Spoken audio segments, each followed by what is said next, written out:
at 11:41 on the 25th of January for sprint number 3. Alright, let's get right into it. First things first, scene cleaned up that stuff from last week so that now it's all in user code. There's commented out code here. Obviously it doesn't do anything anymore. I'm just saving it for when I want to add those things into the user code. Back over here, registers for all for inputable, drawable, alarmable, and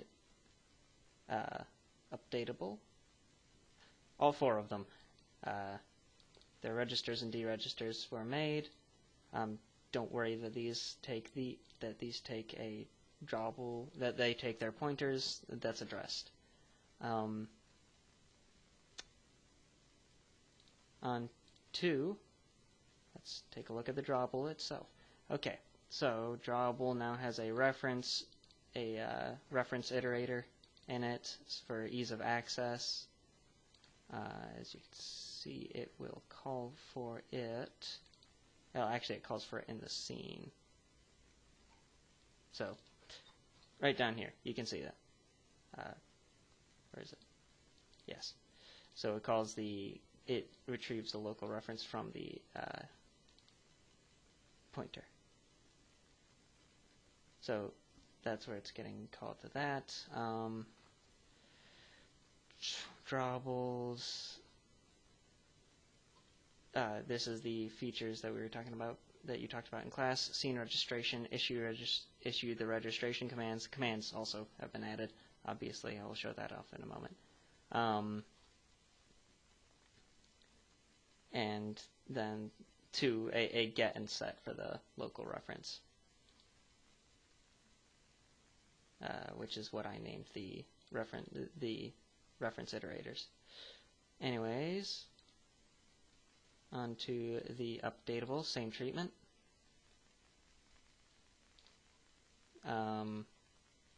Same treatment as draw, so not much to say. Onto the managers, they contain a list of updatable pointers or drawable pointers. It's the exact same for the 2 of them.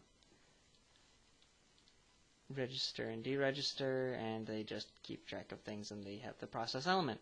So over here you can see the process element grabs the iterator, cycles through it, updates everything. Simple as that.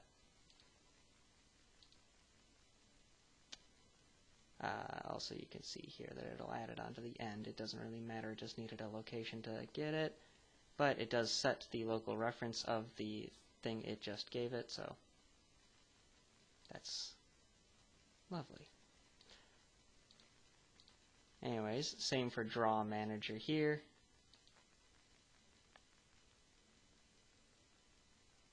I am actually going to put that right there so that I can show off.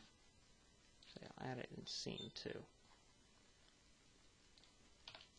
So I'll just step through all of these to show it off later in a minute. So that's that. Now onto let's look at the command broker. So this is the command thing that you would ask, the command pattern that you would ask for. You can see here on the side, these are all the different commands, and there's the command base. Command base is very simple, has the execute in it. That's about it. All of these have very similar things. They have the deregister or register as well as the execute, and then the execute just calls the register or deregister, just like you showed us. That's really all there is to the command broker. It accepts the things, does it in the command broker's little designated section in the update, and then changes everything, and then does what it needs to. So anyways, to the alarmable, this one gave me a lot of trouble, and I wasn't actually able to do the multiple alarms for a single alarmable, so I'm missing that. Just a heads up. But the alarmables are working. They are very similar to the, at least in this state, they are similar to the update and draw. Onto the alarmable manager, which is a little different. As you can see here, I had tried. I had failed to implement it in time. I'll fix it this weekend. So here's the bit where it's different. Well, obviously it takes in a float as the time, and you can set that. For me, I believe I have it set as the creation for the alarm register command. So this thing will take the command, and so when you create it, you give it the float. That should be enough. You give it the float, and then it goes, and then it allows that to, well, it uses that as the timer. Okay. But down here, so it checks, is it empty? If it's empty, it just skips the whole thing. If not, it'll check the, this was done for testing purposes. That shouldn't exist anymore. Sorry about that. But it'll check if the beginning is less than or equal to get time in seconds. And if it is, it'll do it. And then it'll erase it.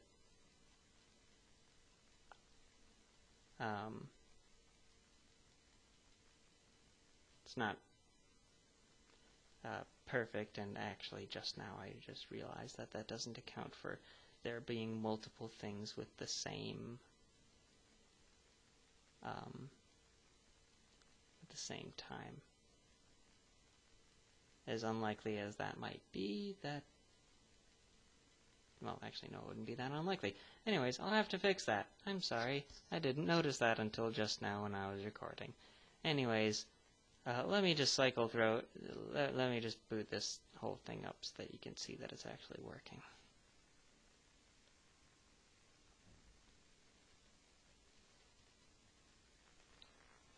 Alright, here we are in the broker. So, right now, there should be exactly 3 commands. I didn't show it off, but the frigate is all 3 of the drawable, updatable, and alarmables. So it had 3 things to register. So, gonna step into that. So you can see, here we are in the updatable. It's going to register it, which is saying go to scene registration, go through that rigmarole, pop right back, through again. Here we are in draw registration. Go through. And lastly, here we are in alarm registration. And then it clears the list.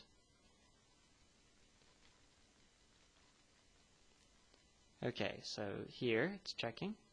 It's not empty. Shouldn't be on that time. So it goes through, update, yeah, it just goes through and updates that. And right here, goes through and does the draw. Which it just came to my attention that I should show. Anyways. So, now a little thing. I'm just going to let this run and show you that it can also deregister.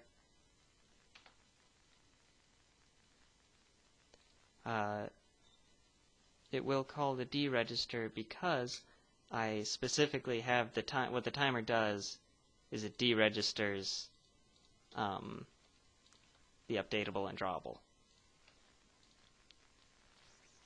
So, as you can see, it is moving. That's in the update. You can see it, so it's being drawn. And the timer is up, so it calls this, where it erases it from the managers.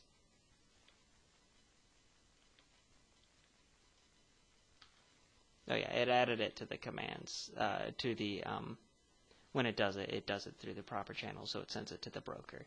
It doesn't just, like, automatically do it on its own. But, if we continue, it's gone. Anyways, that's all I have for this week. Ooh, this took a really long time. I'm sorry. Have a good night.